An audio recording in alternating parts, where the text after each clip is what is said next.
Hello, History of the Netherlands listeners. Here is a special podcast production. It's an episode that we were invited to make by a company called Tony's Chocolonely.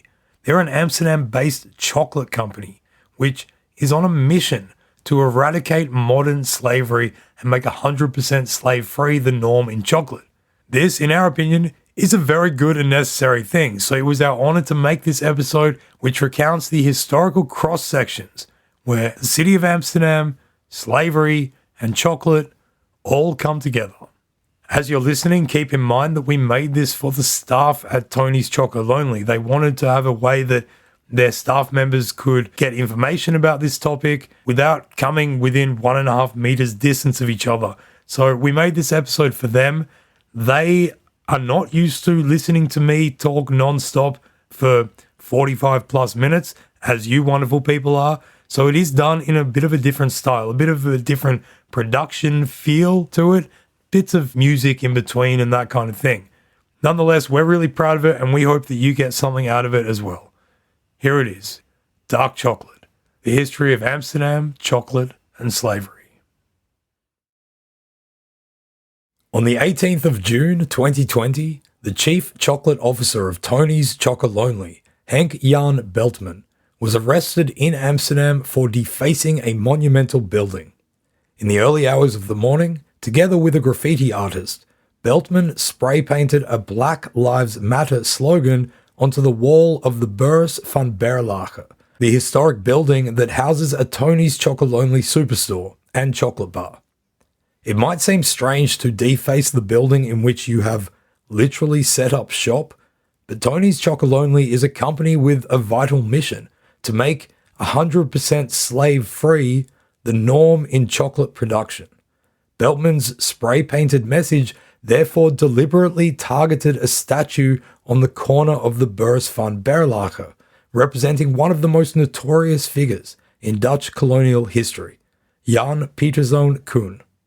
When the Beurs was constructed between 1896 and 1903, it was designed to be a Gesamtkunstwerk, a total artwork, which would pay homage to some of the social and economic ideals of its time.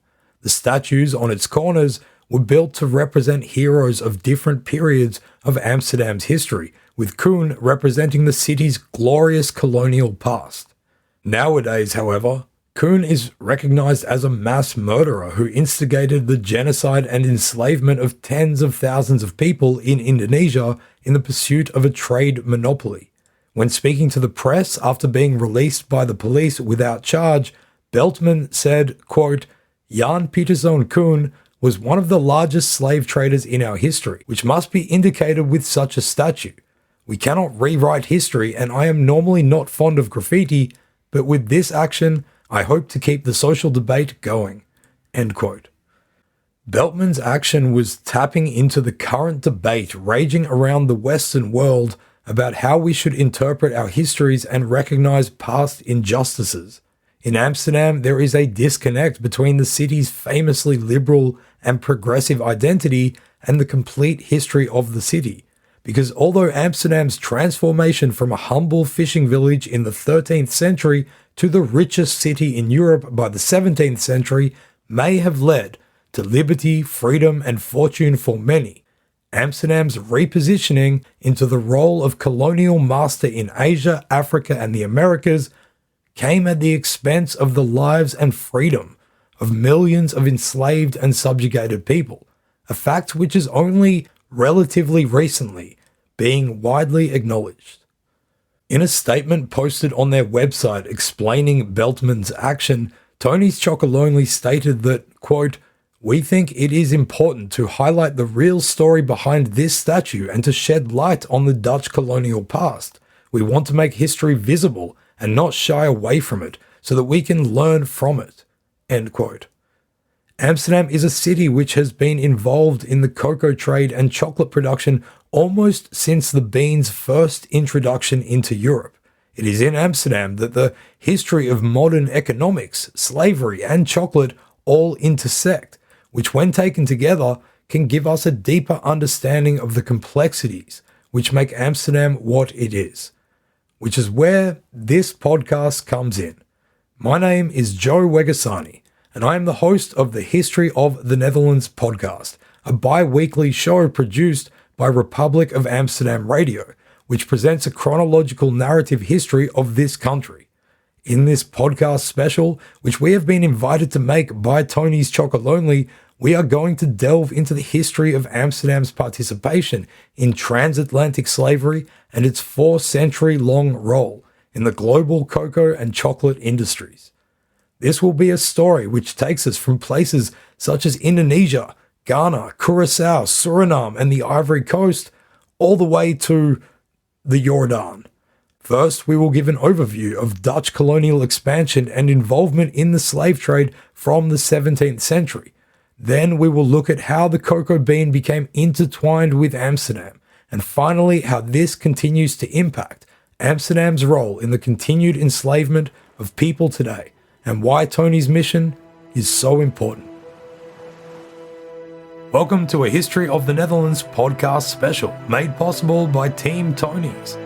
This is Dark Chocolate, the story of Amsterdam, cocoa, and slavery.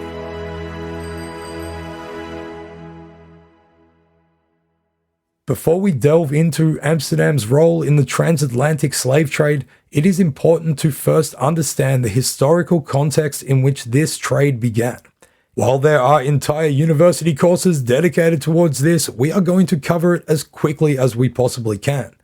In the 1400s, Europeans began exploring the world by sea. The first European nation to have much success in doing this was Portugal. Portuguese sailors started making landfall in West Africa from the 1430s onwards. In Africa, the Portuguese encountered ancient and established civilizations rich in resources such as gold and ivory.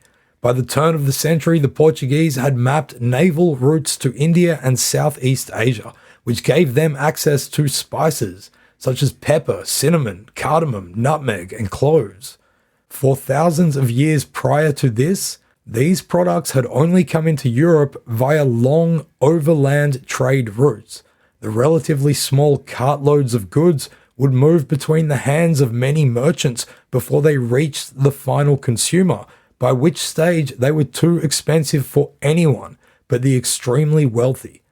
But now, Portuguese merchants could buy this stuff cheaply from the source and transport it in much larger quantities, packed tightly into the hulls of ships, resulting in huge profits. This success attracted the attention of other European powers, and Portuguese dominance was soon challenged by Spain. In 1492, a Spanish expedition led by Christopher Columbus, who was searching for a route to India, arrived in the Americas.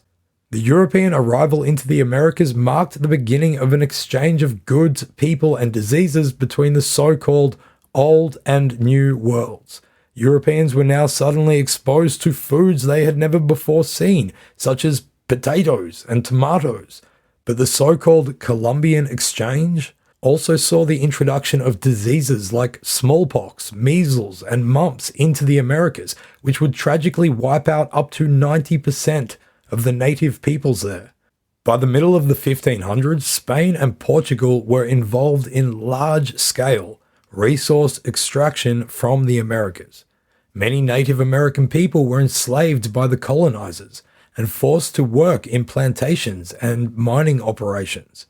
However, the devastation of disease to their populations soon saw enslaved Africans being shipped to the Americas to replace their labor. Slavery is an ancient, worldwide institution, with the practice being described as already long established in some of the oldest texts ever found, such as the Code of Hammurabi, which dates back to around 1750 BCE.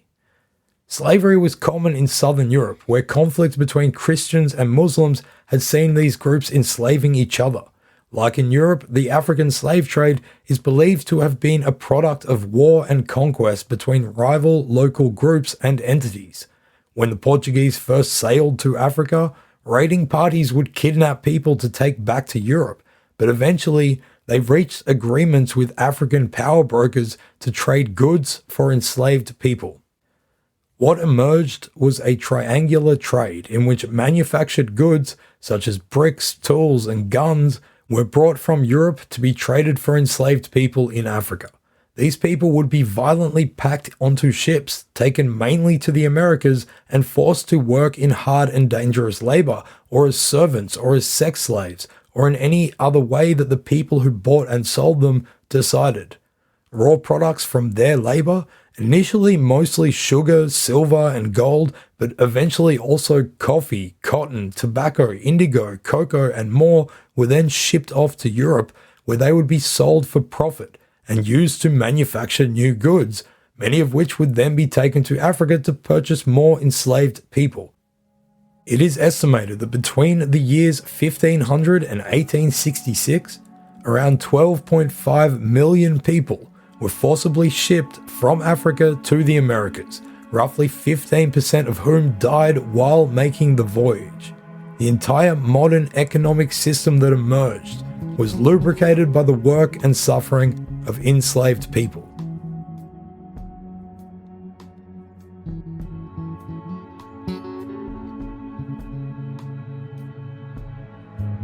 Before we get stuck into the economic, social, and political impacts of all this, let's try to comprehend what an enslaved person must have gone through from the moment of capture through to their arrival in the Americas.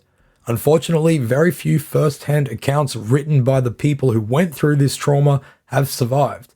One story that has been documented, however, is that of Ottobah Kugoana, a man from the town of Ajamako in modern-day Ghana, who in 1770, at the age of 13, was kidnapped and sold into slavery.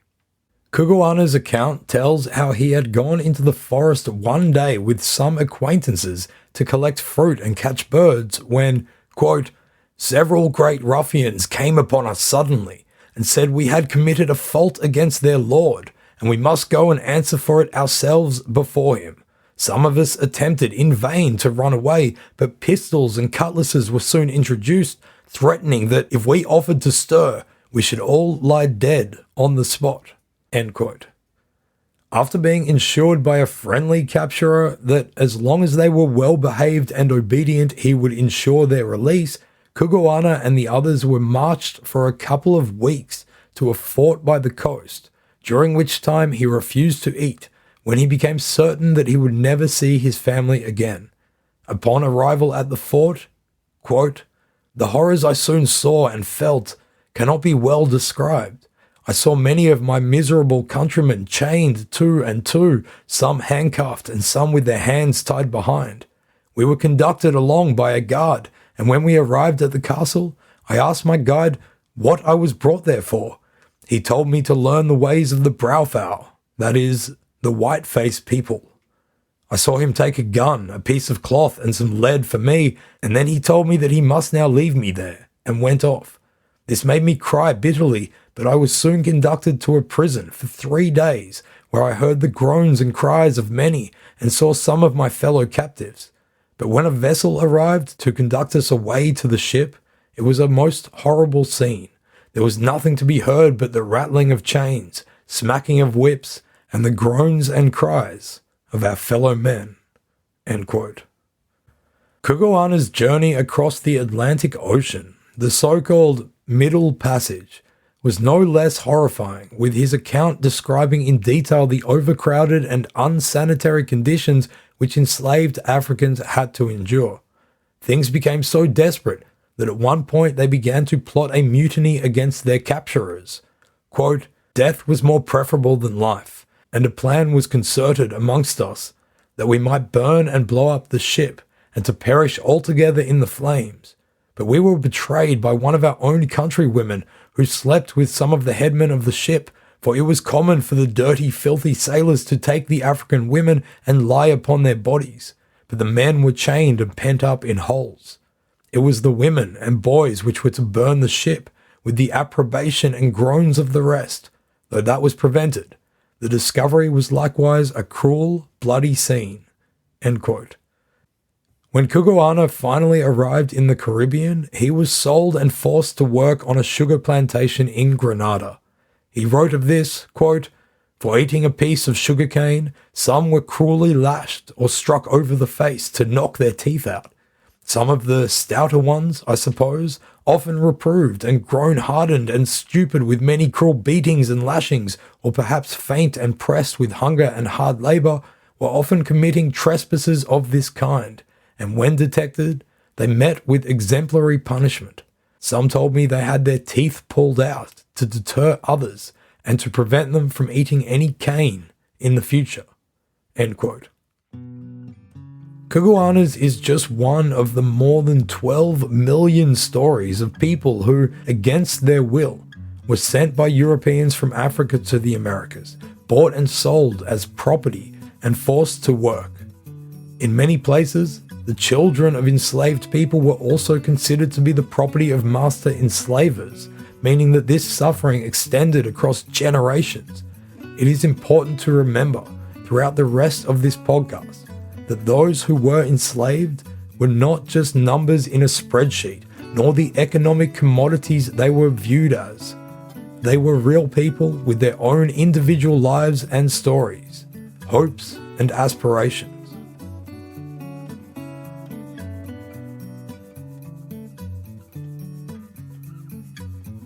As Spain and Portugal were establishing themselves in the Americas, a set of territories in northwestern Europe, collectively known as the Low Countries, came under the rule of the Spanish king, Philip II. By the 1570s, large parts of this region had gone into revolt against Spanish imperial rule and had risen up in rebellion. This conflict became a war of independence, known to history as the 80 Years' War. By the end of the 1500s, although the struggle against Spain continued, the northern Low Countries, which roughly correspond to what we would see as the Netherlands today, had put themselves in a position to operate as an independent entity. What emerged was a productive, commerce-based republic, which, although extremely small in comparison to the major European powers, made better and greater quantities of ships than any other. Merchants around Europe began to see the winds of fortune blowing towards the new Dutch Republic, with its access to the sea as well as internal European waterways. Large-scale immigration and an influx of capital soon followed. Amsterdam more than doubled in size and quickly became the richest city in Europe. From this point, any discussion of merchants from Amsterdam or the Netherlands can refer to merchants who hailed from all corners of Europe and even the world. Prior to the revolt, the Low Countries had been firmly plugged into the trade systems of Spain and Portugal, which meant that Dutch officers, merchants, sailors, and mercenaries had long been operating on Iberian ships and in colonies. Due to the war, however, Dutch merchants found themselves blocked from Spanish and Portuguese ports. Concerned about this, Amsterdam merchants sent a man named Cornelis de Houtman to Lisbon, where he spent 2 years acting as a state-sponsored spy, collecting information on Portuguese sea routes. At the same time, another Dutchman, Jan Huygen van Linschoten, secretary to the Portuguese Archbishop in Goa, copied maps of Asia which the Portuguese had successfully kept secret for the past century. He then had them published in the Netherlands. Thus, the opportunity arose for the people of this brand new nation to get in on the Asian trade networks. Multiple small trading companies sprung into existence, but vying for limited resources naturally caused competition between them, which cut into all of their collective profits. In 1602, the Dutch East India Company, or the VOC, was created to counter this by merging the competing Dutch companies together to share the risks and the rewards. The VOC was the world's first conglomerate and would become the wealthiest company of all time. It is not without reason that it has long been celebrated as a peak achievement in Dutch history. The VOC was given immense government-granted powers and a monopoly over the Asian trade. VOC ships could carry armed forces, and their officers, merchants, and administrators could establish trading posts, negotiate and sign treaties, and declare and wage war. Its creation changed global economics. The limited liability company was born, where ownership was spread beyond the single responsibility of one or a few people, with their shares being sold publicly. The creation of the VOC resulted in the emergence of the modern stock exchange and trading on speculation. Within a decade, Amsterdam city planner Hendrik de Keyser had built a new Koopmansbeurs, an exchange building that became an iconic symbol for the following 2 centuries of world finance. By the 1830s, the Koopmansbeurs had become structurally unsound, so was replaced by another building, the Beurs van Berlage, which by the beginning of the 20th century would itself be replaced by the Beurs van Berlage.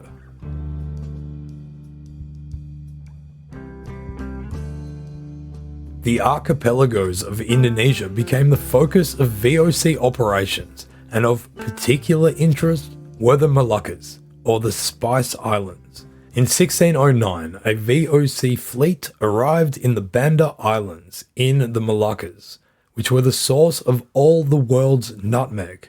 The VOC commander, Pieter Willemzoon Verhoef, wanted to build a fort on the central island of Neira and demanded that the Bandanese only supply nutmeg to the Dutch.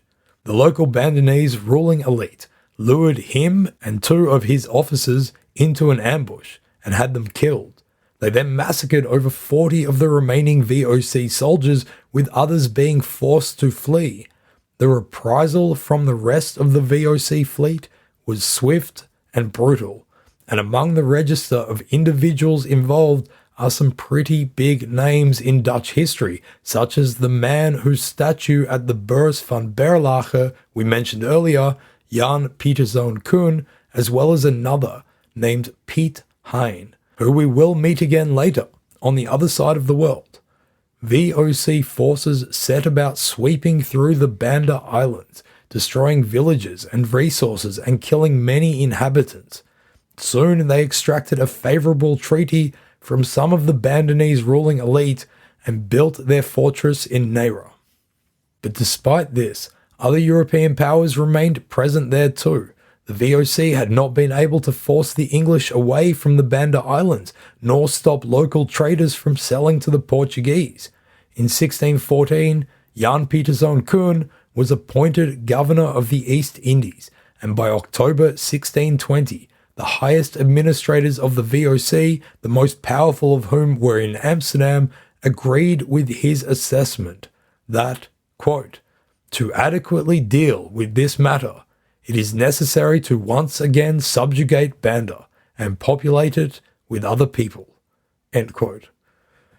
So in March 1621, Dutch forces led by Coen landed on the biggest island, Lontor, and forced the inhabitants to flee into the hills. The ruling Lontor elite quickly surrendered and submitted to Coen's demand for a trade monopoly.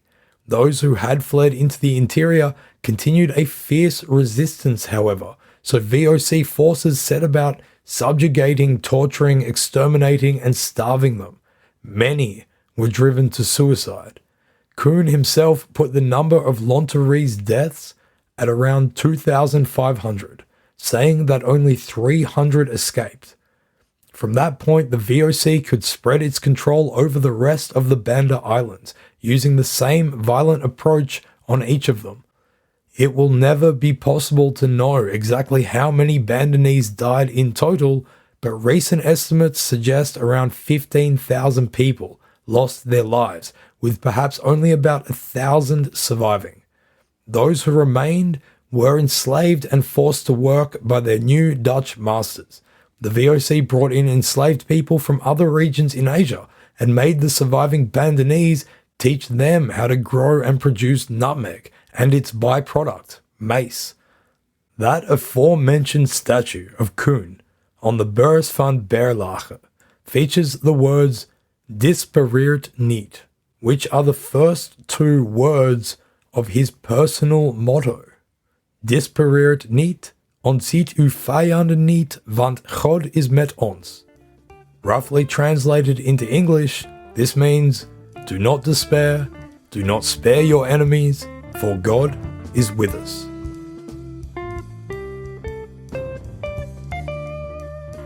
In 1621, the same year the Dutch extinguished the freedom of the Bandanese, their own fight for independence from Spain reignited when a 12-year truce ended. Political heavyweights in the Dutch Republic knew that the war effort relied on their continued commercial strength around the world, giving them income while also minimizing the colonial holdings and resources of Spain. In that year, the West India Company, or the WIC, was formed, which they hoped would play the same role as the VOC, but west of Africa. In 1623, plans were made for the WIC to establish a foothold in Africa and the Americas, with which they could control sugarcane production and the slave trade. This plan was called the Groot Design, the Grand Design. 2 months after this plan was hatched, a Dutch fleet left the Low Countries, and in May 1624 they attacked and captured the Portuguese city of Salvador in Brazil. From there, another Dutch force was assembled, and under the command of Piet Hein, the man we met earlier in the Banda Islands, they set sail for Africa with the intention of taking a Portuguese fort in Luanda, modern-day Angola. Although this failed, it represents the first attempt to bring African slave markets into the Dutch sphere of influence. 4 years later, Piet Hein, who had been promoted to admiral for the West Indies Company, made himself a national hero by capturing and stealing the Spanish treasure fleet, which was carrying all the valuable metals and goods the Spanish had recently taken from the Americas. Hein brought home over 11.5 million guilders of booty to his homeland. It is this for which he is most remembered, rather than his involvement in the violent subjugation of people in Africa and Asia, and why he still gets tunnels and other things named after him.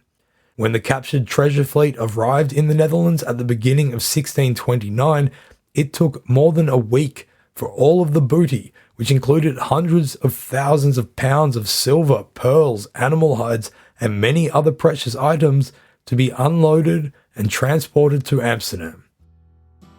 One item in this hoard, whose future importance was no doubt overshadowed by all that shiny silver, was the cocoa bean.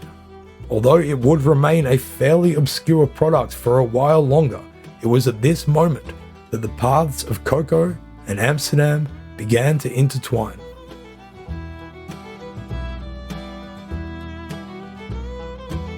The cocoa bean had already been known to and used by humans for millennia before Europeans were introduced to it. Native to the Amazon basin, traces of it have been found in pottery from the Olmec people who lived in today's Mexico more than 2,500 years ago. Various Mesoamerican cultures had different ways in which they would prepare it for consumption. Commonly, it was mixed with various spices to create a drink which would be served either hot or cold. Due to its valuable nature, it was often reserved for the nobility, but it would also be given to soldiers in their rations because of its stimulating properties. But although cocoa was highly valued in the Americas, the first European impressions of it were less appreciative. When Columbus first presented it to Ferdinand and Isabella in Spain, they were much more interested in the other treasures which he had brought. But after Hernán Cortés returned to Spain with the necessary knowledge of how to prepare the drink, and this was presented to the court of Charles V, the drink began to catch on. By crushing it and mixing it with other luxury products such as sugar, pepper, honey, vanilla, and cinnamon to hide the bitterness and improve the taste, it soon became popular with the Spanish nobility and social elite, who could afford it. As drinking chocolate started to spread throughout Europe, the recipe for preparing the beans was kept secret so as to maintain the Spanish monopoly on cocoa for as long as possible. Many plantations were created in the Americas, particularly in the area around the Orinoco River in today's Venezuela, which used enslaved people for the required labor. The injection of money the Dutch war chests received from the Spanish treasure fleet meant that the Republic could take a second crack at the Groot Design. What followed was a string of Dutch victories throughout Africa and the Americas, followed by a desperate and mostly unsuccessful attempt to defend their new holdings. At the Peace of Westphalia in 1648, the war against Spain ended and the independence of the Dutch Republic was officially recognized by its neighbors. But things were not peaceful for long. What awaited this new republic was a series of naval wars against England and a consistent threat from France. From this point, Dutch colonial ambitions in the Atlantic world focused on Curaçao, an island off the coast of Venezuela, on Suriname, and Elmina, in today's Ghana.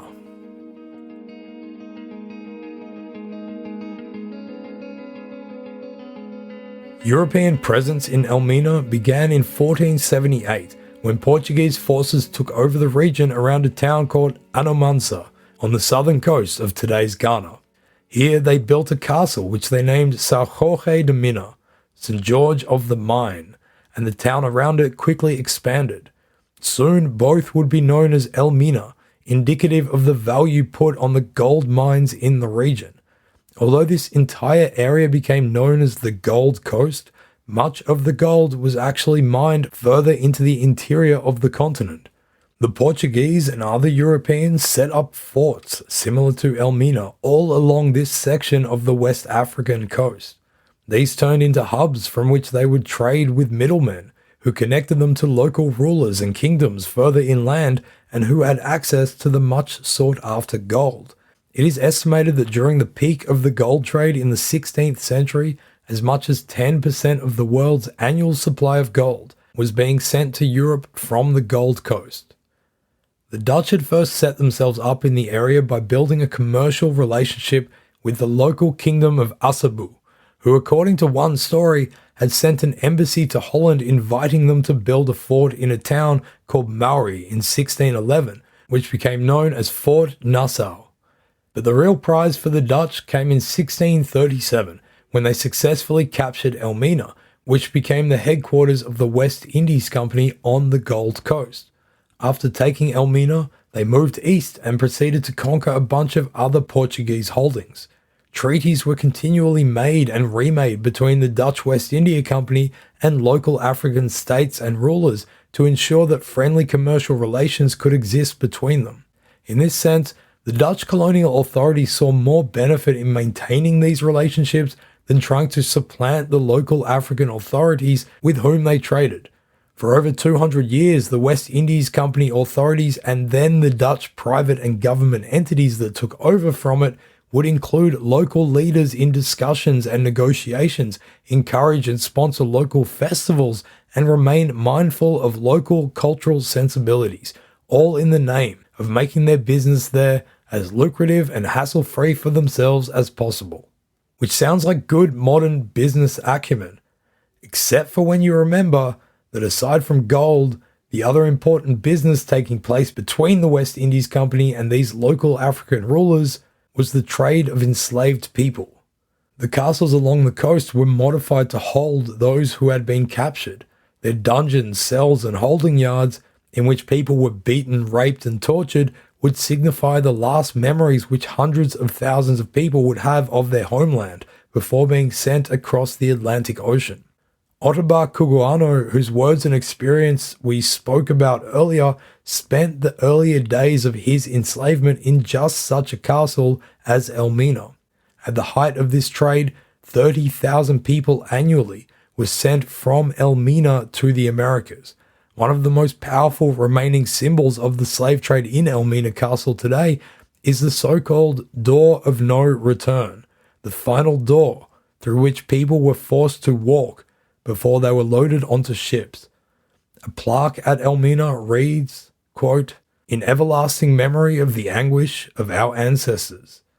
May those who died rest in peace. May those who return find their roots. May humanity never again perpetrate such injustice against humanity. We, the living, vow to uphold this."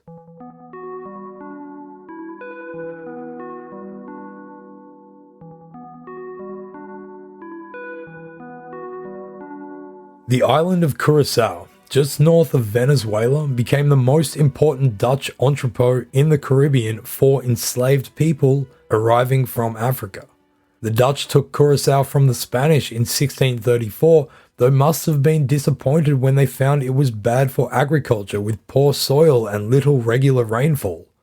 It was, however, in an ideal commercial location and had a large harbour which allowed it to connect into the growing economic network of trade and slavery throughout the Americas. From Curaçao, Dutch and foreign merchants sent boats towards other European colonies in the region, establishing a complex trade network. Nearby Venezuela produced three main goods: tobacco, animal hides, and more than anything else, cocoa beans.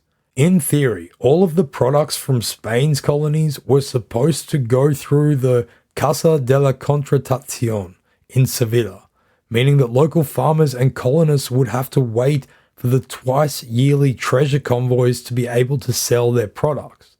You can imagine how tempting it would be to illegally sell to a Dutch ship which showed up in between those times. For this reason, Curaçao became one of the largest gateways by which smuggled products entered and exited Spanish colonies. The West Indies Company confirmed this in 1675 when they turned the main town, Willemstad, into a free port, meaning that traders in the region of all different nationalities had more incentive to deal with the Dutch than the Spanish, French, or English. By the 1660s, Curaçao, with rampant contraband and illegal silver currency flowing through its markets, became the place where enslaved people were exchanged for the products which many of them would be forced to produce. For example, in 1756, one Dutch ship, the Prince Willem V, sold enslaved people for the rate of 110 pesos per person, which was paid for in cocoa beans and animal hides. Even though enslaved people were forced to labor in the production of many different things, the connection between the cocoa bean, Amsterdam, and slavery would begin establishing itself at this point in history. Since much of the activity in Curaçao was done illegally, it is impossible to know exactly how much cocoa was being traded from Venezuela to Dutch markets, but one estimate is that up to half of the total cocoa production from Caracas ended up in Amsterdam. Historian Wim Klooster even suggests that Spanish traders would sometimes be forced to sail to Amsterdam to buy the cocoa which had been grown in their own colonies. The other important source of cocoa beans for the Dutch would be Suriname. In February 1667, a Dutch force of 7 ships led by Abraham Creinsen from Vlissingen, Zeeland, invaded and took the English-controlled Fort Willoughby in the Guianas, north of Brazil. 5 months later, a peace treaty was signed between the Dutch and English in which they agreed to each just keep their current holdings. Willoughby land was renamed Suriname, and the existing sugar plantations, along with their systems of enslavement, were claimed by the Dutch province of Zeeland. The Zeelanders ran into immediate difficulties as they were attacked by so-called Maroons. Maroons were communities of people who had escaped enslavement by fleeing into the hinterlands, where they often mixed with local indigenous inhabitants. They were prepared to violently defend their freedom, and after a decade of troubles, Zeeland decided to relinquish control of Suriname to the West India Company. The West India Company was not keen on taking on the costs of running the colony alone, so in 1683, the Society of Suriname was established, which split ownership of the territory between 3 parties: the West India Company, the Van Arsene van Sommelsdijk family, and the city of Amsterdam. This gave Amsterdam merchants access to Suriname and means that the city of Amsterdam itself, as an entity, was directly and deliberately 1/3 owner of thousands of enslaved people. When Cornelis van Arsene van Sommelsdijk became a 1/3 owner of the Society of Suriname, he also became the first governor of the colony. He took his wife, children, and household retinue and set off for Suriname. There he spent the next 5 years trying to sort through the messy internal politics of the 1,500 or so colonists. There is a story that in 1684, some Dutch convicts in Suriname escaped on a stolen ship and made their way to the Orinoco River in Venezuela.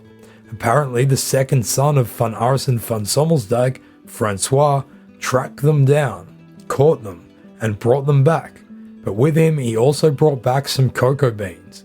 Along with sugar and coffee, cocoa would now be grown in Suriname plantations and exported back to Amsterdam.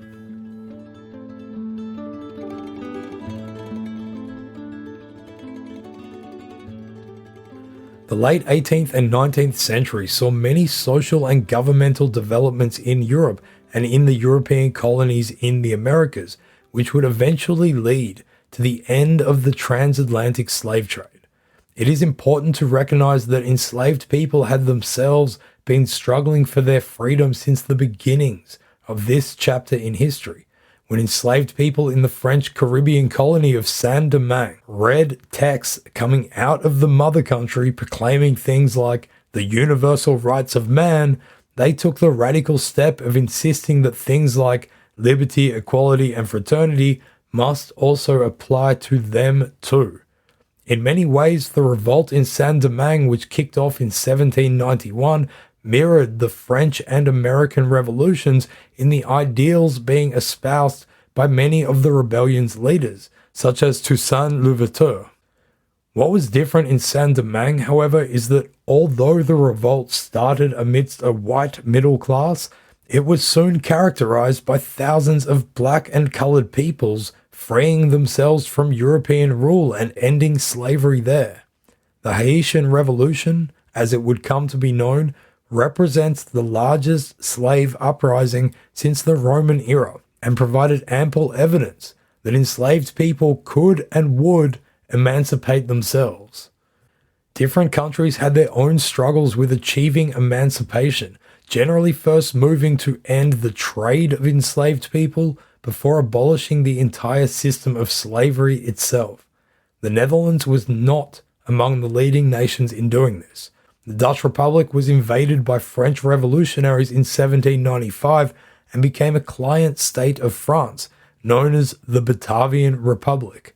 When news of this reached Curaçao, an enslaved man named Tulla, fully aware of and inspired by what was happening in Haiti, argued that all enslaved people in places under French rule were promised their freedom. A month-long uprising and guerrilla war followed, which ended after Tulla was betrayed, captured, tortured in public, and along with other leaders, executed. The trade in enslaved people was not banned in the Netherlands until 1814, and this only came about because of British pressure to end it. Slavery itself, however, continued in Dutch colonies for almost half a century longer. Suriname and the Antilles were rife with acts of rebellion, protest, and escape attempts by enslaved people in those final years. Many also found ways of convincing their masters to release them or to buy their own freedom. Events like Tulla's uprising and the Haitian Revolution left master enslavers terrified at the prospect and consequences of slave uprisings. So there were definitely self-preservation aspects to emancipation for many white settlers. In 1833, 43% of Curaçao's population was actually composed of free black or mixed race people. But by the end of 1863, finally, all enslaved people in Suriname, Curaçao, and the other Dutch colonial territories were free. Well, sort of. Technically. But not really. The global economic system was so wrapped up in slavery as an institution that resistance to emancipation was often based on economic arguments. On top of the agenda was how master enslavers were to be financially compensated for their perceived loss of property. Once again, enslaved people were noted only as economic commodities. Master enslavers in the Netherlands were paid 300 guilders per emancipated person, which equates to roughly 3,300 euros in today's money. And how much did the formerly enslaved people themselves receive for their years and lifetimes of unpaid labor? Zero. The racism of general opinion at the time also assumed that enslaved people, once freed, would be too lazy to set about making something of their lives.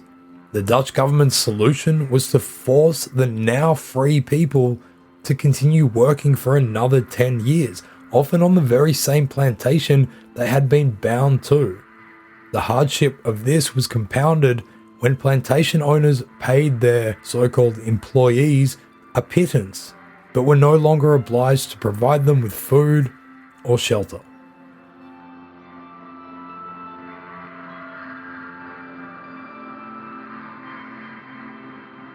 Around the same time that emancipation was being discussed in the halls of power in the Netherlands, in Amsterdam in 1828, a man named Casparus van Houten changed the world of chocolate forever when he patented a specialized way to press roasted cocoa beans. Casparus had been running a chocolate company from the Anjeliers in Amsterdam's Jordaan neighborhood for 20 years. His invention allowed much of the fat in cocoa beans to be removed, producing a dense mass which could be pulverized to create cocoa powder, which was much easier to mix into a drink. Casparus's son, Koenraad, a chemist, furthered his father's work by figuring out that if he used alkaline salts to treat the crushed cocoa powder, it reduced the acidity and bitterness of the product and made it even more soluble. Even better, it mixed with sugar more easily. The Van Houten's patent for the press expired after 10 years, allowing other chocolatiers to begin using it. Further discoveries in the biz included mixing the cocoa fat back in and adding milk. This all led to the creation of solid chocolate blocks and chocolate paste. Essentially, the processes discovered by the Van Houtens became the processes by which most modern forms of chocolate are made. It is so Dutch, it is literally either called Dutching or Dutch pressed chocolate. Once again, Amsterdam was right at the center of the chocolate industry. Dutching made chocolate production much more cost effective, and the industry grew greatly throughout the 19th and 20th centuries. Around the turn of the century, it became cheaper for companies to run plantations in Asia and, notably, Africa, as compared to the Americas, and the geography of cocoa bean production shifted accordingly. Indeed, although the age of colonialism and European exploitation of Africa, Asia, and the Americas would come to an end in the 20th century, the economic system that was built from the enslavement of millions still very much exists. The capitalist pursuit of profit searches for the cheapest resources which are available, which is why, unfortunately, the exploitation of people continues and modern slavery exists. Today, around 2/3 of the world's cocoa beans are grown in West Africa, particularly in Ghana and the Ivory Coast. Unlike in colonial times when plantations were vast and owned by big foreign individuals and companies, these days the cocoa plantations are smaller and mainly owned by local Ghanaians and Ivorians. Around 2.1 million children are estimated to be working illegally in the cocoa industry in those two countries. This is often instead of going to school, and almost always in back-breaking, hot and difficult conditions where they are forced to spend many hours a day, dangerously wielding machetes and carrying heavy hampers of cocoa beans. It is estimated that around 30,000 enslaved people, including adults and children, work on cocoa plantations in the Ivory Coast and Ghana, the same region from which Europeans sent millions of enslaved people through doors of no return for centuries, is the major modern source of the product most associated with the continued enslavement of people. No major chocolate producer can guarantee 100% slave-free chocolate. Such is the insidious connection between slavery and the cocoa industry. Amsterdam is still the largest importer of cocoa beans in the world. The cocoa trade is such a part of the city's identity that the official Port of Amsterdam website proudly displays a map and list of the cocoa bean storing companies that it hosts. Perhaps this could be looked at as a modern-day version of the statue of Jan Pieterzoon Coen on the Beurs van Berlage. We think it's a great symbol of prosperity now, But will our descendants agree in the future? Europeans of the 17th and 18th centuries happily consumed the products of brutal slave labor without having to see the suffering which went into making them. Every time we enjoy chocolate today, we do the exact same thing, which is why the mission of Tony's Chocolonely, to achieve 100% slavery-free chocolate worldwide, is so difficult, but also so important. The end of legal slavery did not come about easily or with the consent of everybody. It took rebellion on the part of the enslaved themselves, as well as a growth in public awareness and activism.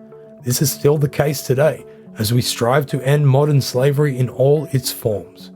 It takes awareness and activism, and those are two pillars upon which Tony's Chocolonely has been built, but upon which all of us together can stand.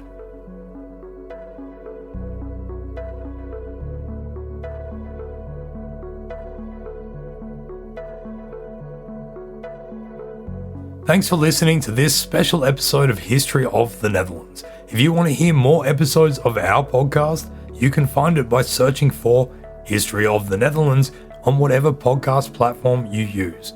Check out our website, www.republicofamsterdamradio.com, where you can also find more projects which we have created. Thanks a lot to Team Tony's for your work, your support, and above all, for caramel sea salt chocolate.